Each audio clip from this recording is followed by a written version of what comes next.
A situação das instituições financeiras no mundo não é das mais favoráveis. Após a falência do SVB, que se tornou a maior falência desde a grande crise de 2008 nos Estados Unidos, e também o segundo maior banco a falir nos Estados Unidos em toda a sua história, o Credit Suisse, também uma grande instituição renomada em todo o mundo, famosa por seus ativos, por seus fundos imobiliários que tem como gestão aqui no nosso país, também já não vem vivendo um momento interessante já há alguns bons meses e precisou ser socorrido pelo Banco Suíço em quase 300 bilhões de reais. Por isso, nesse vídeo, vamos comentar como que os bancos podem falir tão rapidamente, sem mesmo dar pistas tão fáceis assim. Além do mais, comentar como está a situação dos bancos brasileiros, se também existe esse risco de falência iminente. Por isso, te convido a assistir esse vídeo até o final e, obviamente, se você gostar desse conteúdo, eu te convido a dar um like nesse vídeo, a se inscrever no canal, porque assim você pode me ajudar a crescer e a distribuir esse conteúdo para mais investidores. Eu sou Gabriel Bassoto, sou especialista em renda variável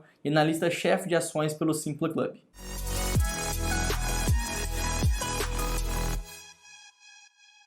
Para entender o contexto que essas instituições estão passando, é importante também entender o passo a passo até o momento atual delas. Digo isso porque, principalmente no ano passado, a gente viu a inflação ganhando uma força muito grande, não só no Brasil, mas em todo o mundo. Isso obrigou as grandes economias a reagir para evitar, para conter essa disparada nos preços dos produtos e serviços. Nisso, as grandes economias então encontraram que a solução seria aumentar a taxa de juros. É até verdade que o Brasil convive com taxas de juros mais altas durante algum bom período da sua história. Mas nos Estados Unidos, por exemplo, a gente não via taxas de juros tão altas desde 2007. E olha que ainda existe tendência de aumento para as próximas reuniões do Fed. Acontece que a taxa de juros mais alta é muito restritiva para a economia. Afinal de contas, menos empresas vão estar interessadas em pegar crédito, porque elas sabem que se pegarem crédito, vão ter que pagar muitos juros. E nem sempre os projetos que ela tem para investir vão ter um retorno superior ao seu custo de capital. Além do mais, algumas empresas menores começam também a sentir um pouco mais de dificuldade em honrar com seus compromissos. Então retiram o dinheiro do banco, sacam seu dinheiro no banco para pagar suas obrigações. Então, até o momento, a gente já consegue perceber que a situação não era das mais favoráveis para nenhuma instituição financeira no mundo inteiro. Só que o que já era ruim pode piorar.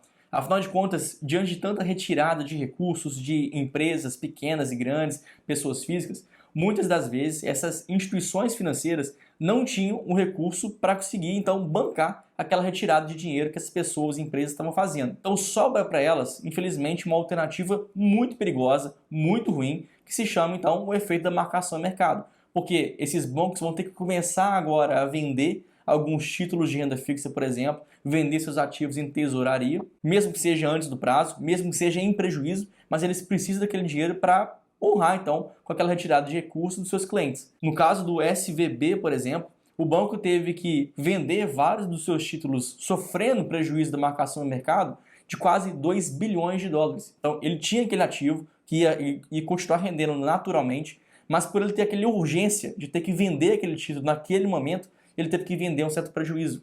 É a mesma situação, por exemplo, de quando você está precisando de dinheiro. Imagina, por exemplo, que você vai ter que fazer uma cirurgia e que vai custar 200 mil reais. Você, às vezes, não tem aquele dinheiro naquele momento para pagar suas obrigações. Mas você tem um apartamento, por exemplo, que custa 300 mil reais. Mas você também sabe que você não consegue vender o apartamento do dia para a noite. Você está sempre oferecendo por 300 mil, 300 mil, 300 mil, mas ninguém está te oferecendo aquilo. Vai chegar um momento que você precisa do dinheiro e vai ter que abaixar o preço do seu apartamento para 250 mil, para 200 mil, até vender. É a mesma coisa com os bancos. Eles têm que vender aquele título no preço do mercado porque eles precisam daquele recurso imediatamente. Então, no caso das instituições financeiras, você acaba gerando um ciclo vicioso.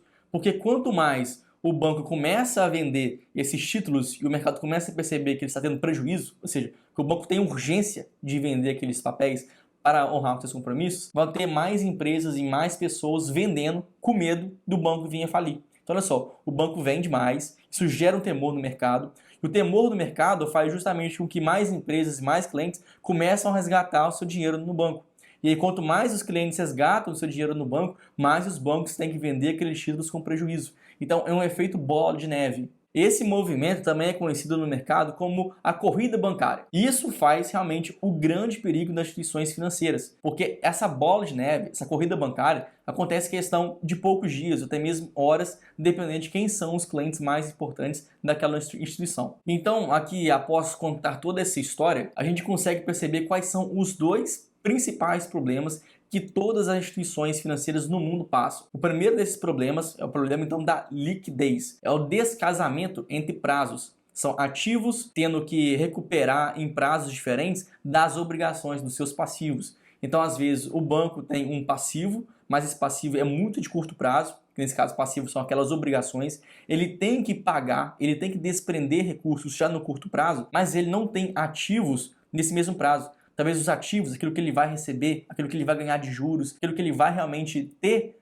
de recursos, só é por longo prazo. Então ele tem pagamentos no curto prazo, mas só vai receber no longo prazo. Esse é o clássico efeito, esse é o clássico exemplo de falta de liquidez. E a falta de liquidez vai levar justamente os bancos a ter então que promover a venda de alguns ativos de longo prazo, por exemplo, no curto prazo. Só que essa venda forçada vai justamente promover uma queda do preço. Então aqui a gente começa a entender o que o problema da liquidez é responsável pela companhia, quando existe esse descasamento entre prazos. Só que quando isso começa a acontecer com uma recorrência, uma força muito grande, que é justamente o efeito da corrida bancária, você tem muitos passivos para o banco pagar e toda hora tem que vender seus ativos, isso vai gerar um problema ainda maior. E quando chega nesse problema, é realmente muito difícil de sair, que é justamente o que nós estamos vivenciando agora nesse momento. Então, o segundo problema, e esse sim pode ser até mesmo mais grave, é o problema da solvência. Porque às vezes o banco tem que vender tantos, mas tantos ativos a um prejuízo, que no final das contas ele vai ter agora menos ativos do que ele tem de passivos, ou seja, ele deve mais do que ele tem de ativos.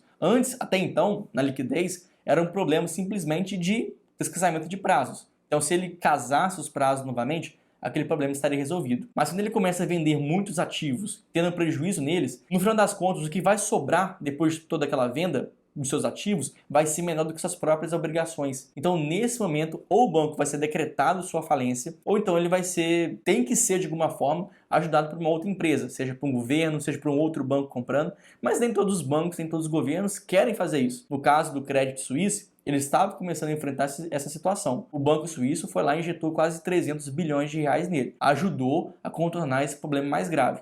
Mas nem todo banco tem essa mesma sorte. O caso do SVB, por exemplo, teve que então encontrar sua falência, foi decretada sua falência. Então o que nós podemos concluir é o seguinte: aparentemente os bancos são muito fortes, são instituições que giram bilhões e bilhões de reais, ou mesmo trilhões de reais. Então aparentemente são bancos muito sólidos, bancos muito fortes, que ninguém acreditaria que iria falir. Mas os bancos, ao mesmo tempo, são instituições que operam muito alavancadas. E do dia para a noite, mesmo que sejam bancos fortes, como é o caso do banco SVB, que querendo ou não, era o 16º maior banco americano, faliu em questão de poucos dias. Então são bancos que aparentemente são fortes, mas que no final das contas, eles sofrem esses mesmos problemas. E esses problemas são repentinos e poucas vezes a gente consegue ter acesso às informações na hora realmente interessante para se desfazer desses ativos antes que a bomba estoure. Bom, de fato, isso tudo aqui é muito alarmante, isso gera um certo temor, uma certa ansiedade nos investidores para saber como estão os seus investimentos. Agora, trazendo essa realidade para o Brasil. No Brasil, de modo geral, nós temos que as nossas instituições, aqui abordando principalmente entre os grandes bancos, que são eles Banco do Brasil, Santander, Bradesco, Itaú, por exemplo, eles estão hoje em uma situação confortável. Não no seu auge, porque a indústria inteira não está no seu auge, mas ainda assim, diante de outros problemas mais graves de outros bancos internacionais, os bancos no Brasil estão mais seguros. Tanto analisando sua carteira de crédito, tiver que os seus ativos, no caso, têm boa qualidade, são perfis de clientes mais conservadores, em maior ou menor grau, né, separando ali Bradesco, de Itaú, Banco do Brasil e tudo mais, mas de modo geral são clientes mais conservadores, tem uma boa qualidade de crédito, tem uma boa qualidade de seus ativos. A gente também vê que existe um índice de solvência também tranquilo, então assim, eles têm mais ativos do que passivos, então aparentemente eles estão bem, mas também sofreram muito com toda essa história de aumento da taxa de juros, por exemplo. Quando a gente pega a margem com o mercado, que é justamente o que a tesouraria rendeu ali basicamente, também em muitos dos casos teve prejuízo. Então olha só, essa alta na taxa de juros também fez com que grandes bancos no Brasil tivessem prejuízo